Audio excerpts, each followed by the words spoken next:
Hi, welcome to Chapter 17 on blood. Blood is the fluid portion of the cardiovascular system. Remember, it is connective tissue. It is fluid connective tissue. The cardiovascular system consists of the heart, blood vessels. The heart is the pump. The blood vessels consist of arteries, which carry blood away from the heart, veins, which carry blood to the heart, and capillaries, which allow exchange of nutrients, wastes, and gases between the blood and the interstitial fluids. Interstitial fluids are the fluids outside of the cell in the tissue. So blood transport gases. Oxygen is transported away from the heart to the tissues. Carbon dioxide goes from the tissues to the lungs. Nutrients are transported in the form of amino acids, lipids, and smaller carbohydrates such as glucose. Hormones are transported and wastes are transported to the kidneys for excretion. The blood regulates the hydrogen ion or pH concentration. It contains buffers that will neutralize both acids and bases. Blood restricts fluid loss by clotting. Blood defends against toxins and pathogens because it contains white blood cells. These white blood cells can leave the bloodstream by a process called diapedesis to fight infection. They travel around the body. And blood stabilizes body temperature. The blood deeper in the body is quite hot, and it will take that heat and lose it through the skin because the capillaries in the skin will dilate.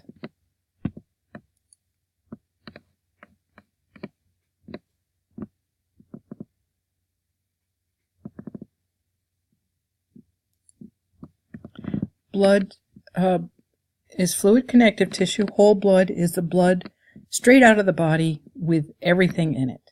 The liquid portion is called plasma, and most of that is water. What you think of as cells are actually cells and cell fragments, and so we call them formed elements. There is approximately, on average, 5 liters of blood per person, 4 to 6 liters in male, and 5 to 6 liters in male, and 4 to 5 liters in females. Blood temperature is above average, about 38 degrees Celsius. Blood is more viscous than water. It is viscosity means that it is thicker, and this viscosity is due to all of the proteins, the formed elements, and the water in the plasma. Blood is slightly alkaline. The pH is between 7.35 and 7.45. Of a blood sample, 45% will be formed elements and 55% will be plasma. Plasma is similar to the interstitial or tissue fluids because there's always an exchange between the blood and those tissue fluids. The difference being that the gases in the blood that are leaving the lungs and heart have higher oxygen levels, whereas the tissue will always have higher carbon dioxide levels. And the plasma proteins that are in the blood cannot escape the blood because they're too large. Of the 45% of formed elements, about 99% of those, most of those, are red blood cells. The hematocrit is the packed cell volume, the percentage of whole blood from formed elements. So 45% by volume of blood when it is centrifuged out is formed elements. On average, males have 45% and females 47%. Average is 45%. Males have an average of 47% and females have an average of 42%. Males have more, they are larger and they contain more muscle mass, but also the androgens or male hormones stimulate red blood cell production. The plasma proteins are In solution, they are dissolved. They are large. They have a globular shape, which is the tertiary structure of a protein, and this keeps them in the bloodstream. About 90% of these plasma proteins are made in the liver. There are 3 categories of plasma proteins. The first category, albumin, is it's the majority of the plasma proteins, about 60%, but these are important for osmotic pressure. When the proteins, remember water follows salt. It doesn't have to be salt. It could be sugar, or it could be proteins. So with these proteins in the blood, water enters the blood and stays there. Without those albumins in the protein, the water would leave the blood. Globulins are about 35% of the plasma proteins, and there are 2 categories of globulins. Antibodies are called immunoglobulins, and those are tiny Y-shaped proteins that attack foreign proteins, pathogens, or toxins to cause them to clump and not be effective. And the second category of globulins are transport globulins that will bind lipids or hormones to help transport them in the blood. The third category of plasma proteins, it's a minor category, about 4% of plasma proteins, are fibrinogen. The O-G-E-N at the end of fibrinogen means that it is a precursor to fibrin. So fibrinogen travels throughout the blood. It is soluble, but when blood clots, it becomes fibrin, which is insoluble and comes out of solution to form the blood clot. Keep in mind that plasma also contains electrolytes, enzymes, and hormones. 92% of plasma is water. The electrolytes that are traveling through it consist of sodium, potassium, calcium, magnesium, chloride ion, carbonate ion, phosphate ion, and sulfate ion. Organic nutrients are similar to the foods we eat. Organic just means it contains carbon and hydrogen, and those nutrients are lipids, carbs, and proteins. But the way they travel in the blood would be lipids, carbohydrates, and amino acids. These organic nutrients are used in the cell to produce ATP for growth and maintenance. Organic wastes are carried in the plasma, and they are going to be taken to the kidney for excretion. Examples of this waste include urea, uric acid, creatinine, bilirubin, and the ammonium ion. The formed elements consist of platelets. Platelets are only about 0.1% of formed elements, so they don't make up very much of that category. And these are just cell fragments that are involved in clotting. They are not cells at all. White blood cells or leukocytes are less than 0.1% of formed elements, and there are 5 groups of these, each with a different function. These consist of the neutrophils, eosinophils, basophils, lymphocytes, and monocytes.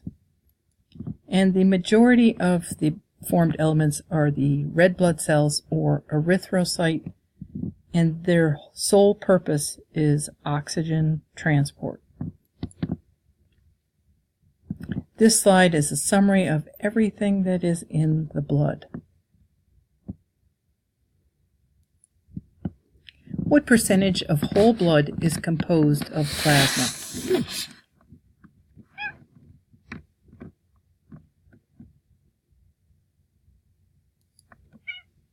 (46 to 63%). What is the function of immunoglobulins?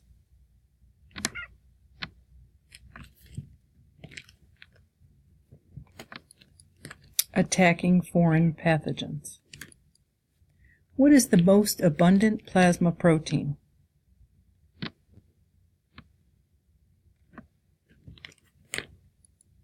albumin. Formed elements are produced in the stem cells in red bone marrow, and this process of development is called hemopoiesis or hematopoiesis, and this occurs in the red bone marrow. It begins with hemocytoblasts, and they produce two types of stem cells, the lymphoid stem cells and the myeloid stem cells. The lymphoid stem cells will go on to produce lymphocytes, which is one type of a white blood cell. And of those lymphocytes, some will stay in the bone marrow and others will migrate to, say, the thymus or other tissues. And the myeloid stem cell will produce the red blood cells and other white blood cells. Myeloid stem cells form megakaryocytes and then platelets. So that's the process of it shows, the diagram shows the picture of the myeloid stem cells differentiating into the megakaryocytes. And these are huge cells with a really large nucleus, and they eventually kind of shatter into smaller membrane-enclosed packets called platelets. The function of the platelet is to stick. So when a capillary is damaged, it will stick to the damaged wall, and the platelets will then release chemicals that will stimulate blood clotting. Myeloid stem cells also produce the erythrocyte, and it goes through a transformation through the proerythroblast to the red blood cell. Myeloid stem cells,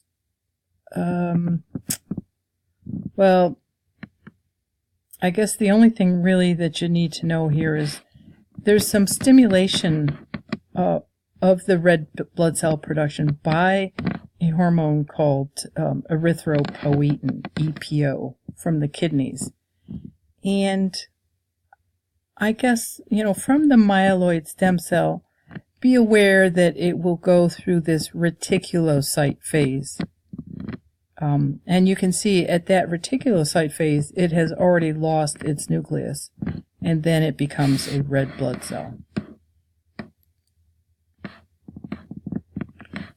When there is a need for more red blood cell production, such as low oxygen levels in the tissues, this is called hypoxia, then erythropoietin is released and stimulates red blood cell production. EPO can also be released if a person is anemic, if they have a reduced blood flow to kidneys, if there is just not enough oxygen in the lungs, either through disease or high altitude, or if there is lung damage.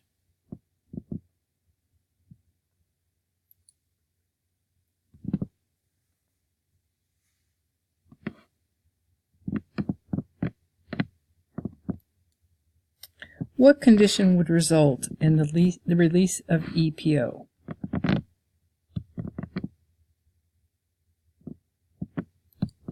Hypoxia.